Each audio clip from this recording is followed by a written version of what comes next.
Le 5 janvier 2025, le marché noir en Algérie a été secoué par une flambée spectaculaire des taux de change de l'euro et du dollar, révélant des tensions économiques persistantes. L'euro a bondi de 8,5 dinars en 2 jours pour atteindre 257 dinars, tandis que le dollar a progressé de 6,5 dinars, atteignant 243 dinars.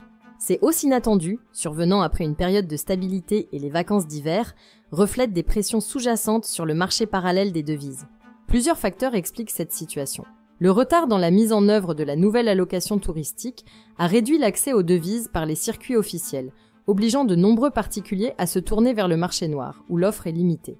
De plus, les fluctuations importantes des taux de change en 2024, avec un pic record de 262 dinars pour l'euro en décembre, ont renforcé l'instabilité et la volatilité.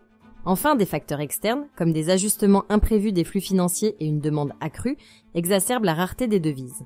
L'écart structurel entre les taux de change officiels et ceux du marché noir illustre le problème. Tandis que la Banque d'Algérie maintient l'euro à 140 dinars et le dollar à 135 dinars, le marché parallèle pratique des taux bien supérieurs. Cette divergence reflète une demande en devises bien plus importante que l'offre légale disponible, poussant de nombreux Algériens à se tourner vers le marché noir pour financer des voyages, des études ou des investissements.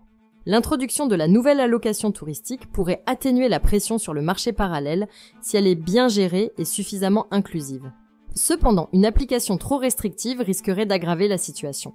Par ailleurs, les autorités devront adopter des politiques monétaires et économiques robustes pour stabiliser le dinar et réduire progressivement l'écart entre les taux officiels et parallèles. Cette dépendance au marché noir met en évidence les fragilités économiques de l'Algérie, notamment l'insuffisance de devises disponibles par les canaux officiels.